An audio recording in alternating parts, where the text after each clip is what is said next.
Olá, hoje a gente vai fundo numa das histórias mais polêmicas e, vamos combinar, fascinantes de todos os tempos, a queda de Sodoma. Essa imagem, né, Sodoma sendo consumida pelo fogo, é poderosa, marcou a história. Mas e se essa narrativa for só a ponta do iceberg? Pois é, prepare-se porque a jornada que vamos fazer agora vai desafiar muito do que se acredita sobre essa lenda. Então, como vai ser o nosso roteiro? A gente começa com a lenda que todo mundo conhece, depois mergulha num mistério arqueológico, descobre uma teoria científica que é de cair o queixo e no final uma reviravolta histórica que pode mudar tudo. Ok, para a gente entender os mistérios de Sodoma, a gente precisa começar do começo, lá na origem de tudo, o relato do livro do Gênesis. A narrativa bíblica é forte, né? Tem anjos, uma cidade que seria corrupta e uma punição divina que não perdoa. Essa história acabou se tornando um dos pilares da moralidade ocidental, um verdadeiro símbolo da justiça divina em ação. Tá, mas a pergunta que fica é: Sodoma existiu de verdade? Se sim, onde é que ela estaria hoje? É essa busca pela cidade perdida que nos leva para dentro de um mistério arqueológico fascinante. E aqui a coisa fica bem interessante. Os arqueólogos estão basicamente numa encruzilhada. Existem duas teorias principais. Uma que aponta para o sul do Mar Morto e outra que aponta para o norte. As duas disputam qual seria a verdadeira Sodoma, e o detalhe é que cada uma delas tem um problema sério com as datas. Mas olha só, as evidências para o sítio do norte, um lugar chamado Tal El-Haman, são bem impressionantes. A geografia do local bate perfeitamente com a descrição da Bíblia, sabe? Aquela de uma planície fértil, irrigada, o tal do Kikar.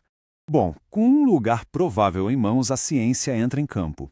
E ela chega com uma pergunta daquelas. Que tipo de força da natureza seria capaz de simplesmente aniquilar uma cidade inteira de um jeito tão, mas tão devastador? A resposta, ao que tudo indica, está num calor que a gente mal consegue imaginar.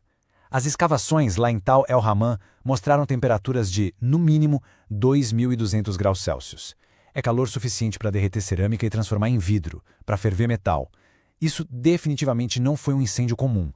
A teoria que ganha mais força é a de uma explosão aérea cósmica. Pensa assim, um meteoro entra na atmosfera e explode com a força de milhares de bombas atômicas. Ele nem chega a tocar o chão, mas libera uma onda de choque superaquecida que varre tudo, absolutamente tudo que está embaixo. E as provas disso estão lá, nos achados arqueológicos. Elas mostram a violência desse evento.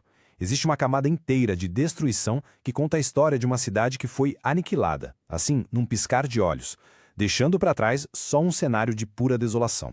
Então, a gente já tem um possível lugar e uma causa científica, mas a pergunta mais profunda, aquela que mexe com tudo, ainda não foi respondida.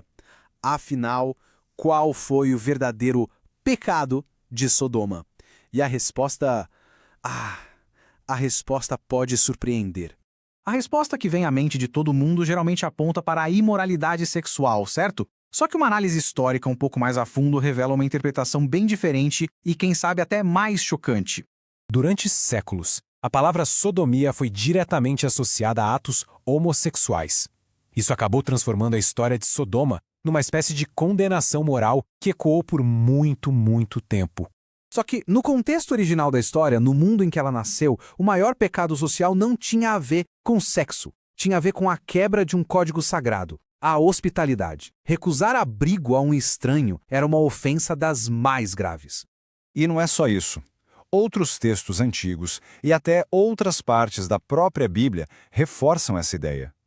O pecado de Sodoma, segundo essas fontes, foi a crueldade, a violência contra quem vinha de fora. Uma violação direta desse dever sagrado da hospitalidade.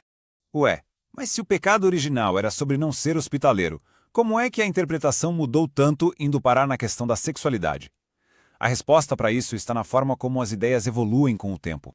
O que a gente vê, na verdade, é uma construção histórica. O significado do pecado de Sodoma não ficou parado no tempo, ele foi sendo moldado ao longo dos séculos. Deixou de ser uma crítica social para se tornar uma condenação sexual, o que, aliás, teve consequências trágicas na vida real de muita gente. No fim das contas, a história de Sodoma é um quebra-cabeça complexo. É a mistura de um possível evento natural catastrófico, uma poderosa lição moral e uma narrativa cujo significado foi sendo transformado com o tempo. Talvez o verdadeiro legado de Sodoma não esteja numa resposta única, mas sim nas perguntas que ela continua provocando na gente até hoje.